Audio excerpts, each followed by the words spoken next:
happy to be here. Thank you to the organizers of the TEDxMaitama for inviting me. I look forward to all the conversations here today.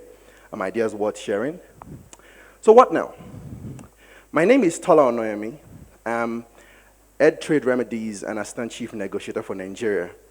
It sounds like a long title, but trust me, it's a really cool job. Imagine I have new shoes, so that's how much of a fun job it is. You see, I've always been obsessed with people and how countries can make things better. I don't think my slides are there yet. But I've always been obsessed with how you can help countries do better. I've always been obsessed with how you can ensure that citizens of a country create systems that work. I've always been obsessed with how citizens can do better, and because of the fact that they're doing better, the country can thrive. Always been.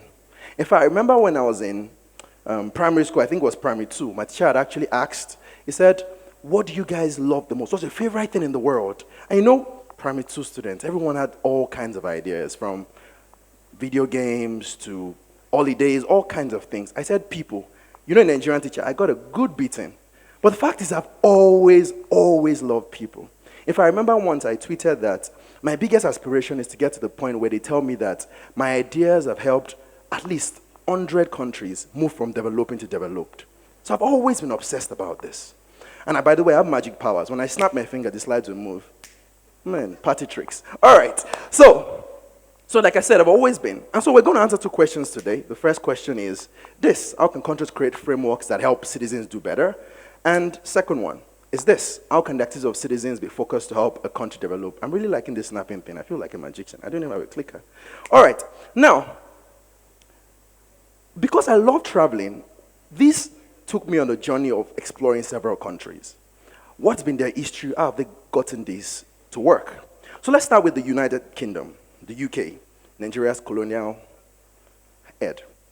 Right, so what happened in UK's case? A combination of factors: navy power, so controlling the waterways, a little bit of exploration around the world, a little bit of colonialism, and industrial policy, and then some protectionist policy. What does that mean?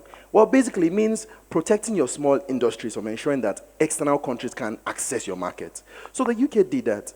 And in fact, when you read history, the UK actually had some of the most complicated tariff systems between the 18th and the 19th century. So that's how the UK did it. And it worked. The US. The US was built on one fundamental idea, that if you allow people to do the things they care the most about, so if you choose to be a painter and you paint the best paintings, that you would create wealth for yourself and the country will be better because of that. So basically, brute capitalism. And of course, also some protectionism. So between 1816 to World War II, the US actually had the most protected economy in the world. So that also worked. Now let's talk about Germany. Germany was built on the back of efficiency. Technology is so efficient that it's actually superior. And it worked. The next one, Switzerland. Now, Switzerland is one I really like because I go there a lot. Switzerland was built on the back of order, such structure. In fact, and it makes sense because Switzerland's alpha patron is a person called John Calvin, who historically was so brutal that if someone broke the status quo, he actually burnt his best friend at the stake for breaking status quo. And then, of course, taking money from other countries to invest in their country. That also worked for them. But all right, the next one.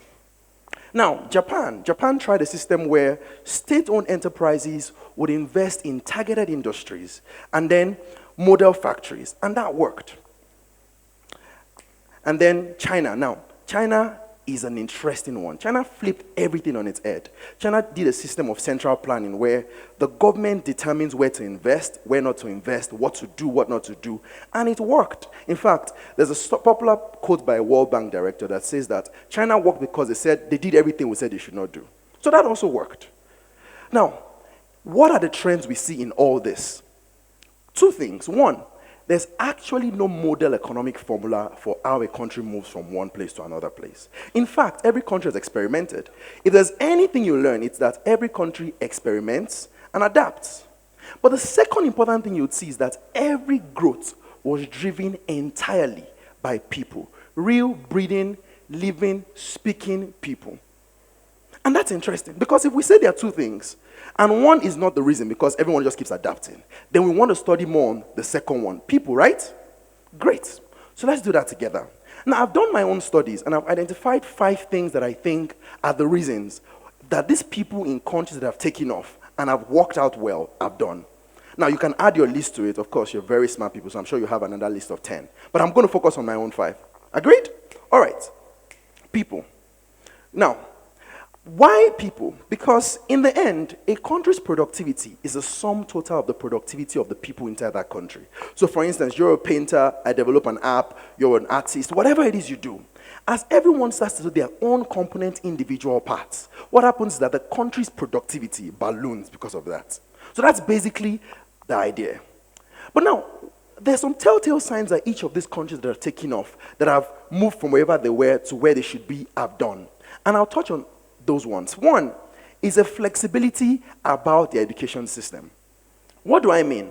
Now, every economy that has taken off has found a way to ensure that people can exercise choice about their education. Meaning, I don't have to go to primary school, then secondary school, then university, then maybe a master's before I decide, oh, I'm going to end up as a bank teller. They can decide at each stage whether I want to do an high school. Why does this matter? I'll tell you. Because if I'm investing years in getting you to become more productive, then it matters that I'm sure that I'm investing in what you want to do. What's the point of investing in making you an aeronautics engineer when you become a carpenter? Pointless. And so that's why that matters. And so every economy that has taken off has ensured that there is that exercise of choice, that people can at some point decide and think, do I want to follow this path or not?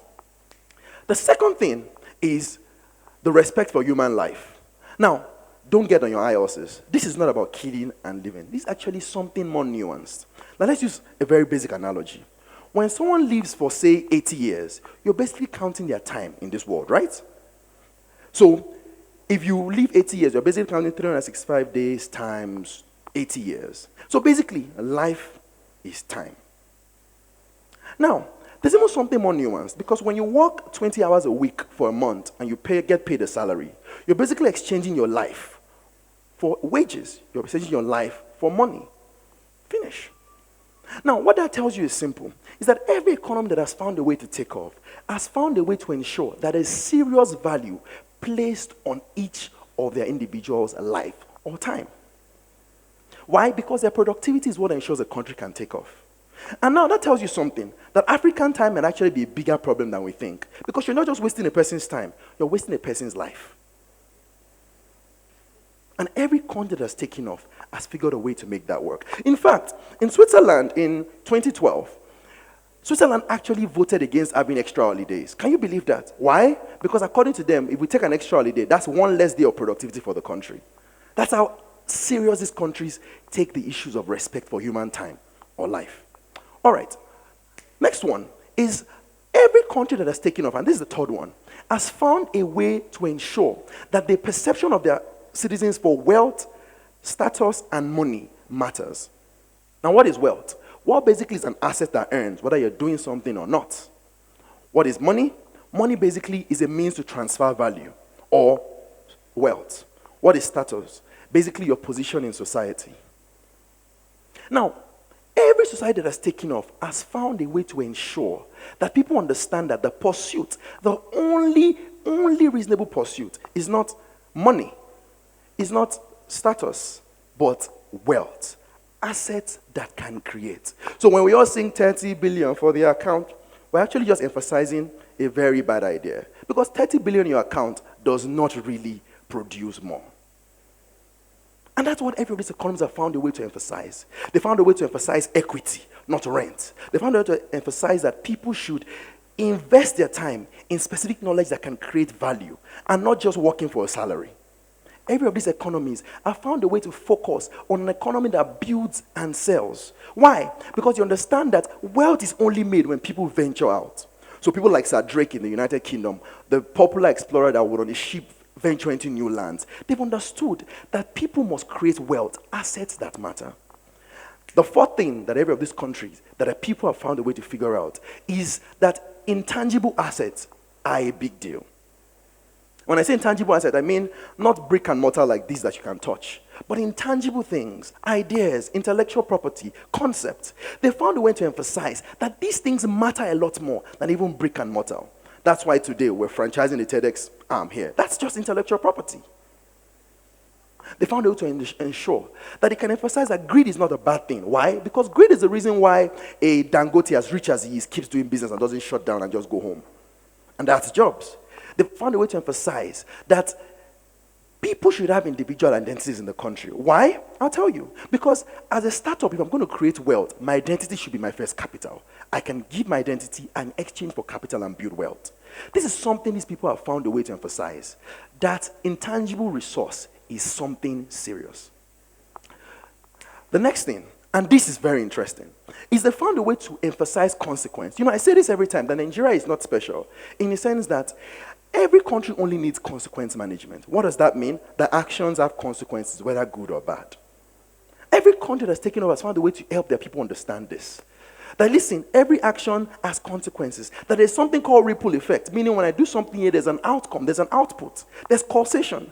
They found a way to emphasize that you can compound not just finance, but strategy. Meaning that you do your business, and because you did your business, you can then build an house. And because you're building an house, you're going to get laborers. And because you're getting laborers, laborers can feed. And because of that, a woman eating somewhere can then also set up a shop.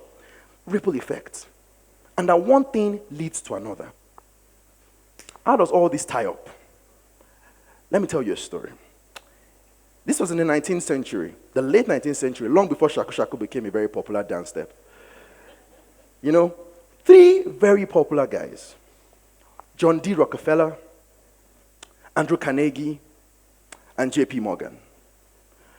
John D. Rockefeller was a guy who, at that time when people were just doing farming, found a way to focus on oil and pipelines and how to industrialize the oil sector. And he became so rich. When he died, it was about $400 billion worth in today's finance. And Andrew Carnegie focused entirely on steel. And in fact, these people, the government actually opposed them, tried to break them up. And he just focused on building a steel magnet. And when he died, it was worth about $372 billion in Nigeria in today's terms. And then the last guy, J.P. Morgan, who only focused on financing, creating banks, consolidating companies. When he died, it was actually worth just $25 billion. And Rockefeller said he actually died a poor man. But that's a different conversation. But the fact is, these men, in their time, using their own individual enterprise, built America.